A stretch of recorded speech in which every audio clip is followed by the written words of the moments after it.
자, 여러분 안녕하세요. 우리 대한민국의 모두 국민의 희망인 공인중개사 자격증에 대해서 이제 여러분하고 공부를 해보려고 합니다.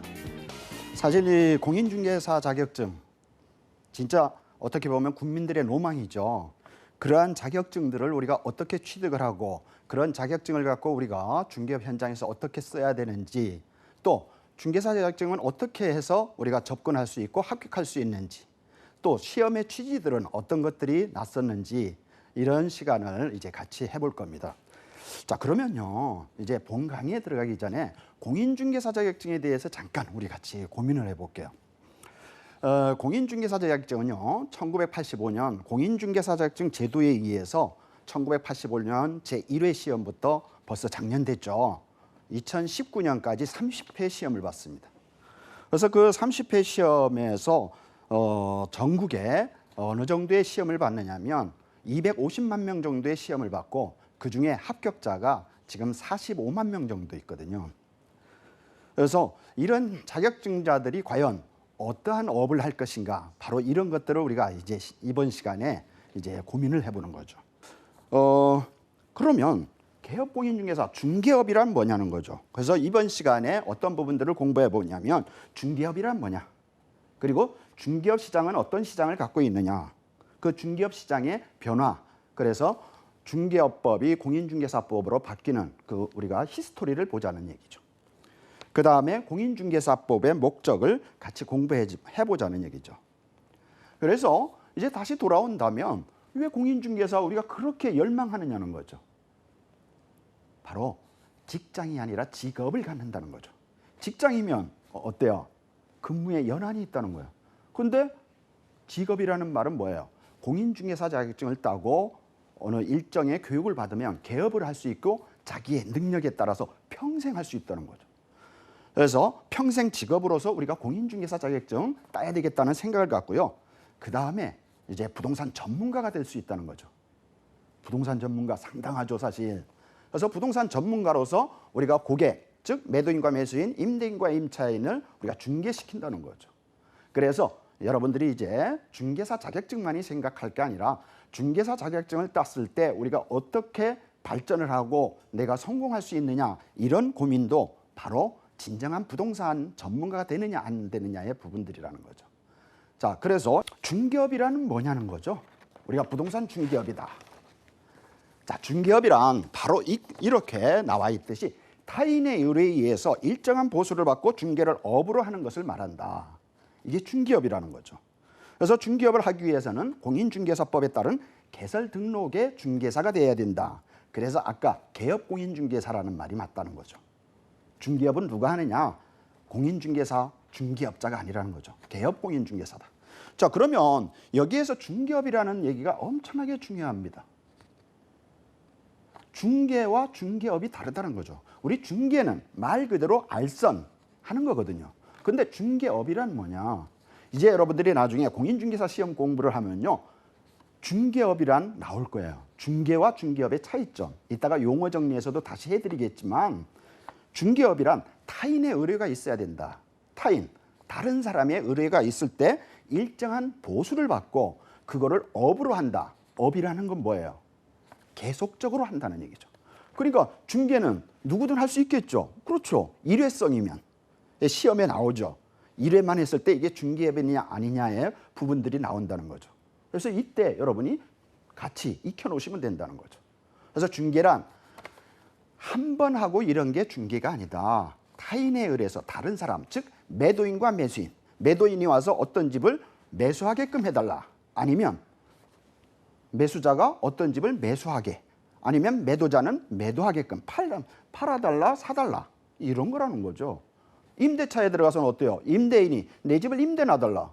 아, 좋은 임차인 만나게 해달라. 임차는 어때요? 네, 깨끗한 집 해주세요. 깨끗한 집이 뭐예요? 집만 자체가 깨끗한 게 아니죠. 무슨 얘기예요? 권리가 깨끗해야 된다는 거죠. 그게 바로 중개사고를 예방할 수 있다. 자기의 재산권을 지킬 수 있는 물건을 우리 중개사님 앞에 부탁을 드리는 거죠.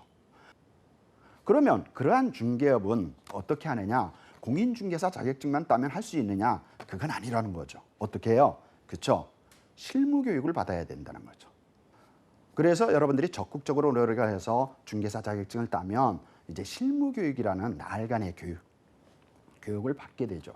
그 교육을 받아서 이제 여러분이 영업하려고 하는 각 구청에 이제 신청을 하면 등록 필증이라는 게 나온다는 거죠. 바로 이제 사무실이 준비가 돼도 등록 필증이 나오게 되면 이제 여러분들이 그때부터는 어떻게 돼요? 그렇죠. 바로 계약서를 작성할 수 있다는 거죠. 그게 바로 중개업이라는 거죠. 그래서 중개업을 하기 위해서는 공인중개사법에 따른 개설 등록의 중개사무소가 돼야 된다는 거죠. 자, 그 다음에 중개업 시장의 이해 보자는 거죠. 중개업 시장, 어떤 시장성을 말하는 게 아니라 중개업을 하기 위해서 어떤 법들이 바뀌었는 거죠. 그러면 우리가 중개업을 하는데 중개업의 최초는 어떤 게 중개업을 했느냐는 거예요. 그게 바로 어떤 히스토리죠. 그래서 1960년 이전에는요, 사실 중개업이라는 게 말이 아니죠. 말 그대로 여기에 나와 있듯이 고려시대에는 객주, 거간이라 그랬어요. 객주, 거간이라는 게 있었단 말이죠. 그러니까 중개는 처음부터 아파트를 하거나 집을 하거나 이런 부동산만 하는 게 객주, 거간들이 한 일이 아니라는 거예요. 그게 여기에서 이제 발전이 되면서 부동산 쪽, 즉 주택 쪽을 우리가 중개를 한 분들을 뭐라 그랬느냐면 각회라고 그랬어요. 각회. 그래서 이게 점점 발전이 되니까 어떠한 이제 부분으로 발전이 되느냐면 복덕방이라는 개념이 나오죠. 자, 그렇게 해서 이제 복덕방이라는 생기복덕, 나쁜 말은 아니지만 우리가 부동산 쪽의 의미를 나쁜 쪽에 쓰고 있었다라는 거죠. 자, 그러면서 이제 1960년도 이전에는 바로 이제 이러한 객주 카괴가 생기고 이렇게 하다 보니까 소개 영업에 대한 규칙이 이제 정해지죠. 그러면서 이제 바로 복덕방이라는 부분들이 그때는 허가제에서 뭐 신고제로 바뀌고 이렇게 됐었죠. 그러다가 이제 1961년도에 이 소개 영업법으로 제정이 됩니다. 그러면서 뭐라고 호칭이 되느냐면 중개인이라는 호칭을 그때부터 사용을 하게 됩니다. 그래서 중개인이 되면서 신고제로 또 바뀐단 말이죠. 그래서 신고제로 바뀌고 이러한 부분이 있다가 이제 61년도부터 이제 쭉 이제 중개업은 계속적으로 발전해 왔죠. 그래서 그 다음에 1983년도에 이제 중개업법을 부동산 중개업법, 즉 소개영업법에서 부동산 중개업법으로 개정을 하게 됩니다. 그래서 이제 공인중개사와 중개인의 전문 직종화를 이제 만들게 되죠. 그래서 8차에 개정을 하게 되고 1985년도 드디어 제1회 공인중개사 자격증 시험을 보게 된단 말이죠. 아마 1985년도 제1회 시험엔 어마어마한 인원수가 했지만 인원 합격자도 사실 많았죠. 자, 그런데 여기에서 이제 문제가 뭐냐면요. 중개인이라는 이제 호칭, 말 그대로 이제 대한민국에서 부동산도 진정한 전문가들이 해야 되겠다. 이게 어떤 복덕방쟁이라든지 중개인들 말 그대로 어때요? 예전에는 동네에 가면 요소요소에 나이 드신 분들이 나이 드신 분이 잘못됐다는 건 아니죠. 그런데 뭐를 전문적인 이제 공부를 해서 진짜 부동산학에 공부를 해야 된다는 거죠. 그러한 전문가들이 나와야 국민의 재산권을 보호할 수 있고 매도인과 매수인, 임대인과 임차인의 거래를 정확하게 할 수 있다. 부동산 사고를 막을 수 있다. 이런 취지에서 이제 전문화가 된다는 거죠. 그래서 1985년도 제1회 시험을 봤는데 어떻게 됐어요? 그 후부터는 그러면 공인중개사 이외에는 나오지 말았어야 됐죠. 그랬으면 아마 우리가 부동산 시장이 더 발전했을 것이고요. 또 중개사들도 많이 좋아졌을 거예요. 그런데 그 후에 향후 5, 6년 계속 중개인을 허가를 줘버립니다. 그러니까 어떻게 돼요? 짬뽕 됐죠. 중개업 시장이. 그래서 바로 이런 부분에서 아쉬움이 있다. 공인중개사 자격증 전문화를 하겠다면 국가에서 이제부터 전문화의 시대로 보냈어야 되는데 짬뽕이 됐다. 그러다 보니까 호칭이 어떻게 돼요? 공인중개사 호칭이 없어졌죠. 대표, 사장. 우리 지금도 중개업 시장에 가면 뭐라 그래요? 김 사장, 강 사장, 박 사장 이렇게 해요. 어떻게 공인중개사들이 사장이냐는 얘기예요. 이게 바로 중개업법 당시의 문제입니다. 중개업 때는 어떻게 왜 호칭을 그렇게 못해냈냐면 공인중개사라는 호칭을 못했냐면 오히려 제1회 시험에 중개사가 많지 않고요. 그때는 중개인들이 많았어요. 그러니까 어떻게 호칭이 중개사도 아니고 중개인도 아니고 사장. 얼마나 잘못된 부분이냐고요. 바로 이런 시장을 갖고 있는 중개업법이 2006년에 공인중개사 업무 및 부동산 거래 신고에 관한 법률로 바뀌게 되죠. 약칭 공부법이라 그러죠. 그렇죠? 공부법. 자, 그러면서 어떤 부분이 되느냐면 부동산 실거래가 이제 제도를 도입하죠. 이제 부동산도 실거래가로 이제 하라는 거죠. 부동산 경기가 그 사이에 엄청난 뭐 사실은 이게 연수로 간단히 쓰니까 여러분들이 뭐 별거 아니네 할 수 있어요. 그 사이에 정책과 부동산 시장은 엄청난 화랑기가 있고 불황기가 있었고 그때마다 정책적으로 도와주는 방법이 있고 누르는 방법들이 있었단 말이죠. 그런데 이제 부동산 실거래 신고 제도로 생기고 또 공인중개사들 앞에 어떻게 업무의 역량을 니네 앞에 공인중개사 업무 및 부동산 거래 신고에 관한 법률로 바뀌면서 이제 공인중개사들 앞에 업무를 확장해 주죠. 어떤 쪽으로요? 그렇죠. 경공매 매수 신청 대리 행위를 할 수 있게끔. 그런데 이거는 공인중개사 자격증 따서 되는 건 아니고요. 어떻게 해야 돼요? 그렇죠. 개업을 해서 매수 신청 대리인 교육을 별도로 또 받으셔야 됩니다. 나흘간의 교육 8시간. 그러니까 32시간에서 이제 38시간까지 그 안에 교육을 받아서 등록을 하면 매수 신청 대리인의 부분이 바뀐다는 거죠. 그 다음에 중개인의 호칭에 구분이 되죠. 즉 무슨 얘기냐면 개업공인중개사, 중개인, 중개법인. 그래서 이때부터는 중개인이 호칭이 바뀌게 됩니다. 그래서 이때부터는 사장이라는 말을 써서는 안 된다는 거예요. 개업공인중개사가 있고요. 뭐가 중개인이 어떻게 됐어요? 부칙 6조 2항으로 공인중개사라고 다 이제 호칭이 바뀌어요. 그리고 부칙 6조 2항에 있는 중개인들도 중개인이 호칭이 없어진 거예요. 그래서 다 개업공인중개사, 개업하면 개업공인중개사죠. 개업공인중개사로 다 이름이 바뀌었단 말이에요. 그런데 지금도 우리는 사장이라고 한다?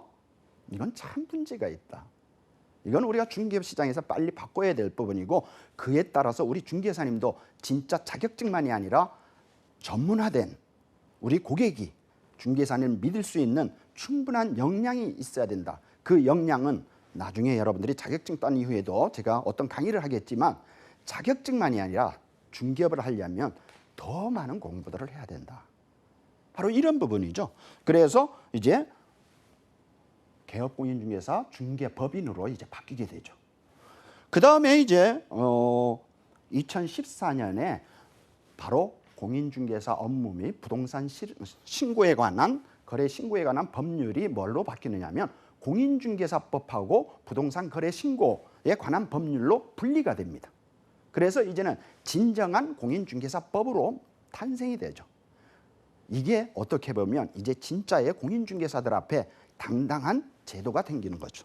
그래서 공인중개사법이 생겨서 이제 중개업자의 호칭이 이제부터 바뀌었다는 거예요. 그러니까 2014년에 정확히 중개업자라는 말은 소멸이 된 겁니다. 그런데도 불구하고 우리는 지금도 중개업자 부른다는 건 이건 절대 잘못됐다. 법이 개정이 된 지가 지금 몇 년이에요, 사실. 그래서 그만큼 중개업을 하시는 중개사님들은 자기의 권리만이 아니라 그 권리에 따른 책임의 의무를 할 수 있는 능력을 배양하셔야 된다. 저는 이런 얘기를 드리고 싶은 거죠. 자, 그 다음에요. 중개수수료 우리 그러잖아요. 중개수수료 뭐 복비 그러잖아요. 이게 중개수수료 옛날에 했거든요. 중개수수료 얼마예요? 이게 중개수수료가 중개보수로 바뀌었다는 거죠.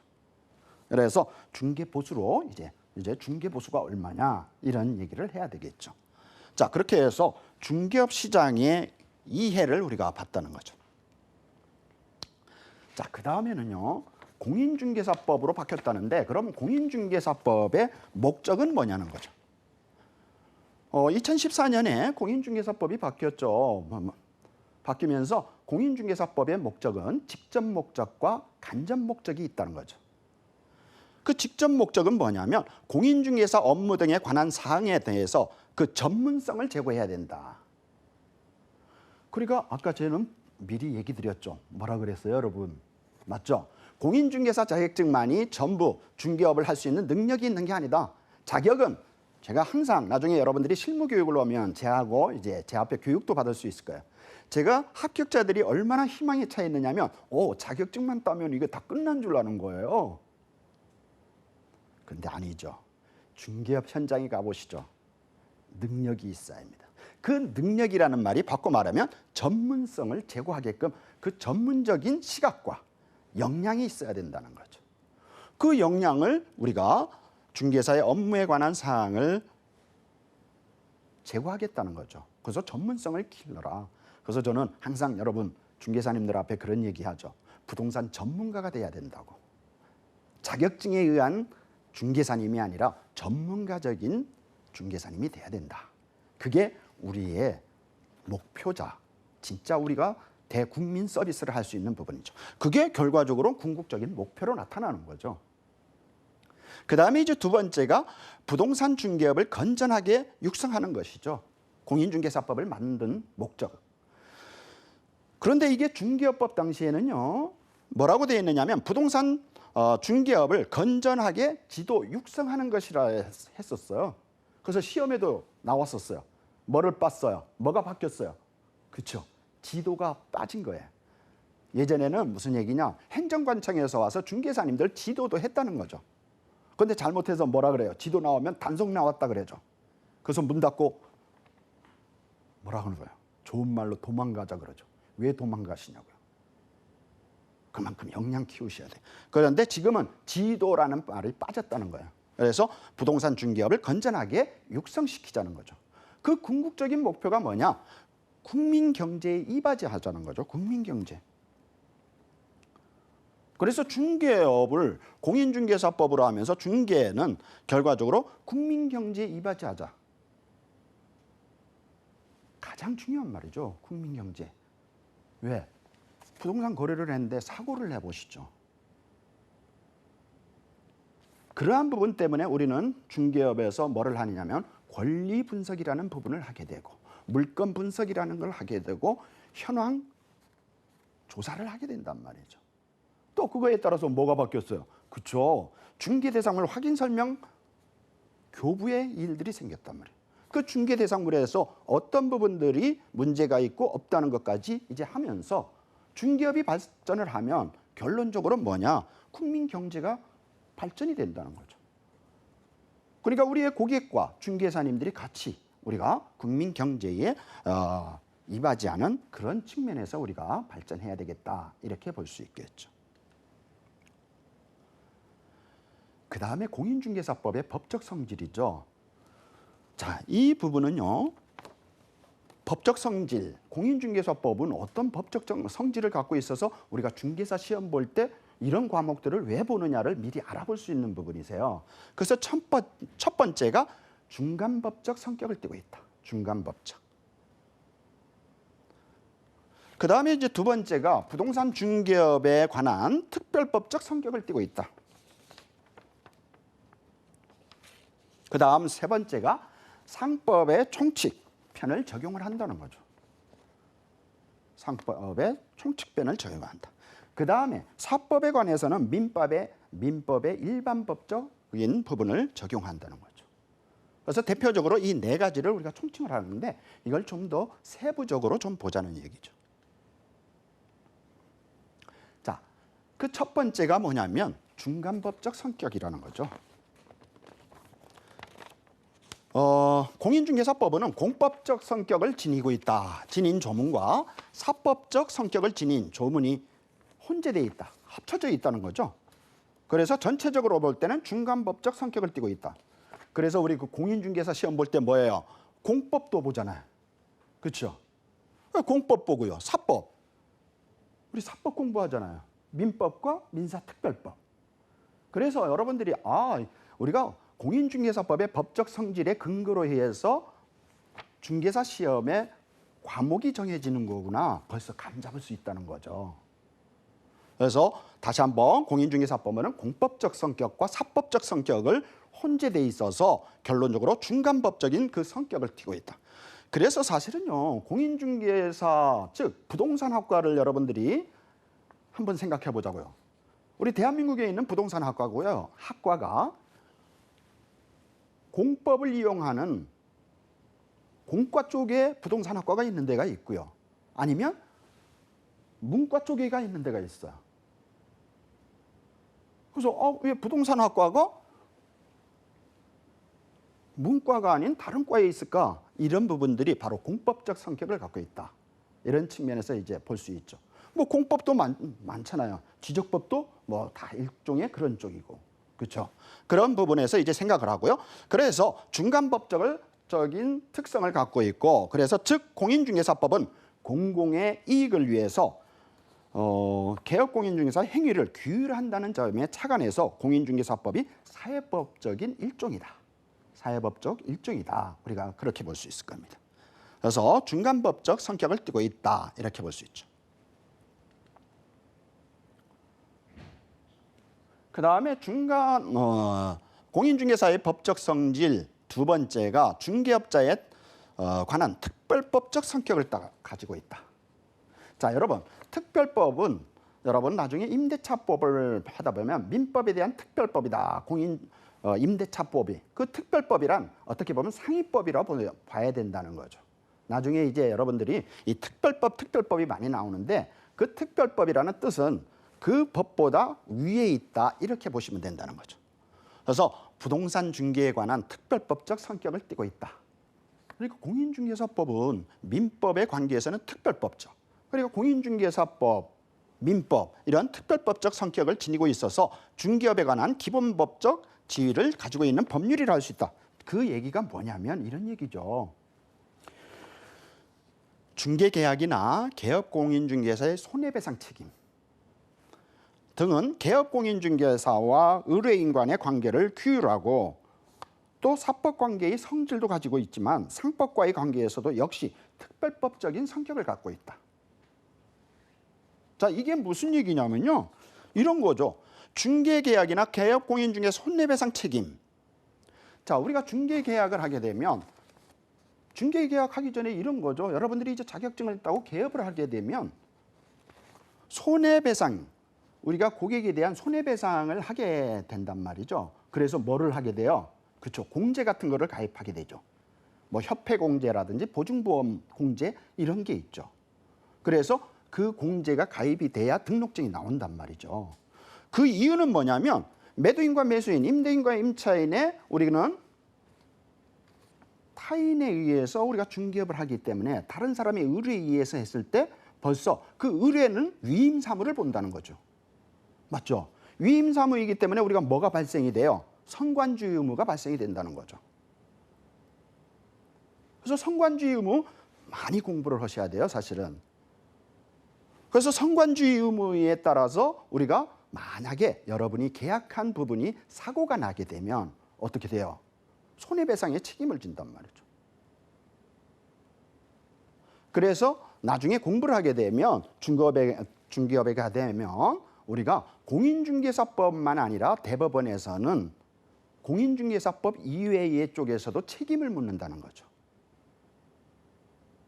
그래서 그 책임이 큰 것도 있고 작은 것도 있다. 그래서 네 가지의 책임을 진다는 거예요. 그 첫 번째가 뭐냐? 아까 말한 주의성관 의무가 발생이 되는 거예요. 주의성관 의무. 이게 민법에 따른 책임이거든요. 그 다음에 이제 두 번째가 뭐냐? 공인중개사법에 의한 책임이 세 가지가 있다는 거죠. 공인중개사법에 의한 책임. 나중에 여러분 이제 공부할 거를 제가 미리미리 얘기해 드리는 거예요. 자, 공인중개사에 대한 책임이 뭐가 있느냐? 두 번째가 신의성실의 의무죠. 자, 이 신의성실의 의무는 누구가 갖고 있느냐? 모든 자격자들, 즉 변호사, 세무사, 뭐 관세사 이런 분 다 가져 있는 거예요. 우리도 자격자잖아요. 맞잖아요. 그러니까 우리도 신의성실의 의무가 있다는 거죠. 그 다음에 또 뭐가 있어요? 그렇죠? 뭐 있어요? 비밀준수의 의무가 발생이 되는 거죠. 비밀준수요. 무슨 얘기예요? 우리 고객에 대한 비밀 준수. 이게 뭐예요? 그렇죠. 개인정보에 관한 법률에 따라서 비밀 준수를 하라는 거죠. 그래서 우리가 계약서 쓸 때 뭐 해요? 그렇죠. 개인정보에 대한 동의를 얻으라는 거죠. 바로 이런 부분들이죠. 그래서 개인정보 이 부분이 비밀 준수의 의무다.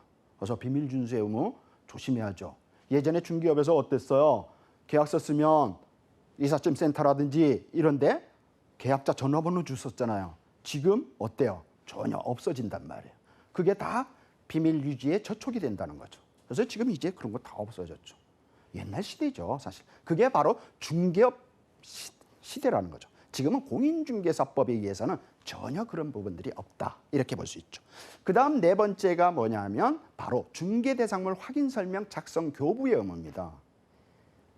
이게 큰 부분이라는 거죠. 그래서 이러한 부분들이 중개계약이나 개업공인중개사 손해배상의 책임 등 여기에는 그 네 가지의 대표적인 부담이 있다는 거죠. 이 부담 때문에 우리 중개사님들이 힘들어한다는 거예요. 힘든 건 어떻게 해야 돼요? 극복해야죠. 그게 이제 자격사로서 전문가의 입장으로 우리가 공부를 해야 된다는 거죠. 그래서 이런 손해배상의 책임들을 개업공인중개사와 중개의뢰인과의 관계를 귀의를 하고 사법 관계에서도 역시 특별법적인 성격을 갖고 있다. 그래서 이 첫 번째 중간법적 성격과 부동산 중개업에 대한 특별법적 성격이 우리가 다 공부해야 될 부분들이라는 거죠. 그래서 이번 시간은 여러분 중개업 시장이란 어떤 시장이냐, 그 다음에 중개업에 관련된 법들이 어떻게 변화 과정을 거쳤고 공인중개사법의 목적은 뭐냐, 그 목적에 따라서 우리가 중개사 시험 공부를 이렇게 해야 되는 거구나 라고 느끼는 그런 첫 시간이 됐다고 생각을 합니다. 여러분 시청해 주셔서 대단히 고맙습니다.